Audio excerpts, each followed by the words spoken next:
Genesis chapter 18. The three visitors. The Lord appeared to Abraham near the great trees of Mamre while he was sitting at the entrance of his tent in the heat of the day. Abraham looked up and saw three men standing nearby. When he saw them, he hurried from the entrance of his tent to meet them and bowed low to the ground. He said, "If I have found favor in your eyes, my Lord, do not pass your servant by. Let a little water be brought, and then you may all wash your feet and rest under this tree. Let me get you something to eat, so you can be refreshed, and then go on your way, now that you have come to your servant." "Very well," they answered, "do as you say." So Abraham hurried into the tent to Sarah. "Quick," he said, "get 3 seahs of fine flour and knead it and bake some bread." Then he ran to the herd and selected a choice tender calf and gave it to a servant, who hurried to prepare it. He then brought some curds and milk and the calf that had been prepared and set these before them. While they ate, he stood near them under a tree. "Where is your wife Sarah?" they asked him. "There in the tent," he said. Then the Lord said, "I will surely return to you about this time next year, and Sarah your wife will have a son." Now Sarah was listening at the entrance to the tent, which was behind him. Abraham and Sarah were already old and well advanced in years, and Sarah was past the age of childbearing. So Sarah laughed to herself as she thought, "After I am worn out and my master is old, will I now have this pleasure?" Then the Lord said to Abraham, "Why did Sarah laugh and say, 'Will I really have a child now that I am old?' Is anything too hard for the Lord? I will return to you at the appointed time next year, and Sarah will have a son." Sarah was afraid, so she lied and said, "I did not laugh." But he said, "Yes, you did laugh." Abraham pleads for Sodom.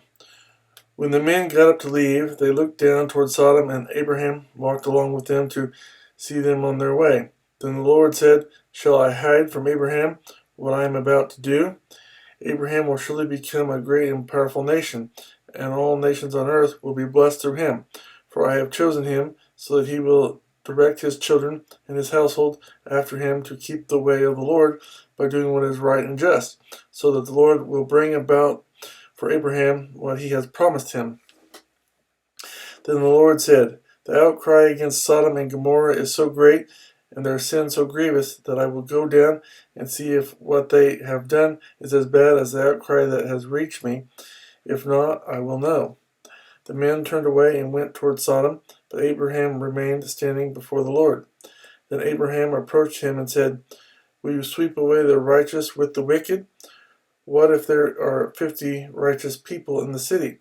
Will you really sweep it away and not spare the place for the sake of the 50 righteous people in it? Far be it from you to do such a thing, to kill the righteous with the wicked, treating the righteous and the wicked alike. Far be it from you. Will not the judge of all the earth do right?" The Lord said, "If I find 50 righteous people in the city of Sodom, I will spare the whole place for their sake." Then Abraham spoke up again.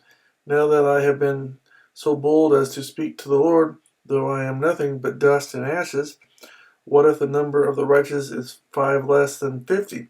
Will you destroy the whole city because of 5 people? If I find 45 there," he said, "I will not destroy it." Once again he spoke to him. "What if only 40 are found there?" He said, "For the sake of 40 I will not do it." Then he said, "May the Lord not be angry, but let me speak. What if only 30 can be found there?" He answered, "I will not do it if I find 30 there." Abraham said, "Now that I have been so bold as to speak to the Lord, what if only 20 can be found there?" He said, "For the sake of 20 I will not destroy it." Then he said, "May the Lord not be angry, but let me speak just once more. What if only 10 can be found there?" He answered, "For the sake of 10 I will not destroy it." When the Lord had finished speaking with Abraham, he left, and Abraham returned home.